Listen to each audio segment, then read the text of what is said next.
One of the biggest mistakes that parents make during autism meltdowns is giving in. And it's not because they're weak, but because they're trying to survive the moment. And I want to explain what to do instead, especially when saying no can make things escalate. So, if you're a parent of an autistic child, you've probably been here before. You're in public, your child starts escalating, people are watching, every instinct in your body just wants it to stop. So you give in to what they want, not because you believe it's right, but because you're overwhelmed. People are watching. You want your child to not disturb the peace. And that's where things quietly start to get harder over time. In my last video, I talk about how not all meltdowns are the same. Some come from nervous system overload, while others come from frustration around a set boundary. So today, I want to focus on one very specific moment that parents get stuck in, and that's what happens when you say no and your child escalates and they won't stop. When an autistic child escalates because of frustration, not because of overload, giving in doesn't regulate them. It teaches their brain one very clear lesson, that escalation changes outcomes. That doesn't mean that your child is manipulative. It just means that their brain is learning patterns, just like any other brain. So let me give you a real example. We'll be at a restaurant and Evan will be totally fine. Evan is my nonverbal level 3 autistic son, and he's 13 years old. His basic needs are met at this restaurant. He's not hungry, he's not thirsty, he's not in pain. We're waiting for a snack, we're waiting for some coffee. And then the table next to ours gets their meal. And it happens to be something that Evan loves, like French fries. Evan sees them, and now autism doesn't really understand mine versus yours. It just understands that when something is in front of you, that you have access to it. So naturally, Evan thought that those French fries were his. We've taught Evan to ask for things, so he grunts and he holds out his arm, kind of pointing in the direction of the French fries, because that's what he wants. And we calmly say, "No, Evan, that's not our food. We're waiting for our food, and also you ate." And that's when he starts to escalate. He escalates because he wants those fries, and the desire inside him was so strong that when he heard no, he had a visceral reaction. At that moment, if we gave in, if we tried to make him feel better by giving him a snack of his own or giving him fries just to calm him down, then his brain would learn that escalation works. And the more the pattern gets reinforced, the harder it becomes for him to break free of it later. This matters even more because Evan won't always be with us. He'll be with a babysitter, he'll be with a family member or someone that doesn't know him very well. And if they console him or give him what he wants as he escalates, it makes it so much harder for anyone to take care of him. Now, boundaries would feel unpredictable, and unpredictability increases anxiety.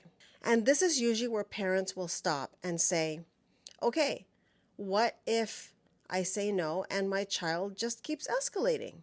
What if he gets louder, he or she? What if it feels like it's never going to stop? What if the public is disturbed, like we just want it to stop? What if we get kicked out?" This is the part no one prepares you for. If you've been giving in up until now, here's the honest truth. Escalation will probably get worse before it gets better. Not because your child is bad, not because you're doing it wrong, simply because the pattern they relied on just stopped working. Their brain is essentially saying, "This worked before, let me try harder." And this is expected. So, what do you actually do when they won't stop? First, I would say less, not more. This is what's worked for our son.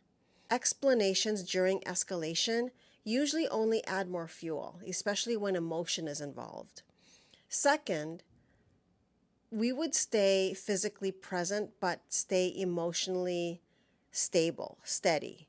Not cold, not angry, just calm and predictable. And thirdly, we wouldn't change the outcome during escalation. So we wouldn't give him any snacks, we wouldn't swap anything, no last minute negotiations or deals, because we want to maintain consistency. And fourthly, we would just wait. Now, let me talk to you about waiting. Waiting doesn't mean ignoring, it simply means staying nearby, keeping the environment as calm as possible, holding the space, and letting the escalation run its course. We're not punishing, we're letting the nervous system peak and then come back down. And it will come down. Now, this next part is really important.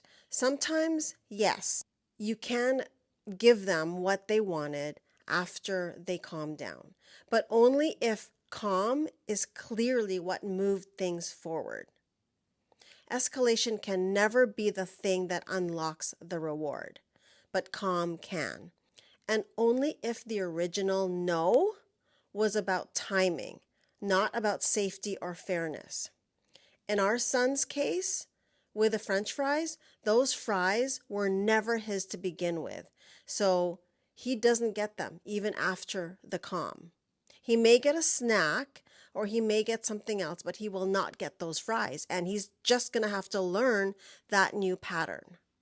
And that boundary stays. So once calm returns, then we reconnect. Then we comfort. And then we move forward. What we don't do is revisit the request. Calm brings connection. Escalation never changes the outcome. If you're listening to this and thinking, well, I've been giving in for years, I've made it worse. No, you haven't ruined anything. You've just taught a pattern, and patterns can be relearned. Consistency now feels harder because it's undoing old learning before creating new learning. Over time, your child learns that boundaries are predictable, escalation doesn't control outcomes, and calm is the fastest way forward. This predictability actually lowers anxiety, even if it doesn't look like it at first. If you've watched any of our earlier videos, you'll know that we've adopted our kids. And yes, we adopted our nonverbal level 3 autistic son when he was very young, just 3 years old, and he came with a lot of behaviors that were consoled with snacks or very unhealthy things. And so he had to learn new boundaries with us and new patterns. And it took some time, but we noticed that consistency paid off in the long run. And now, 10 years later, we are traveling with him. We are bringing him into public. And yes, he'll still have his moments, but children have their moments in general. So we really think that the way we've been approaching meltdowns has really paid off for us. If you remember one thing from this video, let it be this. Calm is supported, escalation is not rewarded, and that difference matters, especially in the real world. If this helped you think differently about meltdowns and boundaries and autism, if this video resonated with you in any way, please like the video, subscribe, let us know in the comments what you think. Is holding boundaries harder for you at home, in public? Do you resonate with this? We'd love to hear from you. Thank you.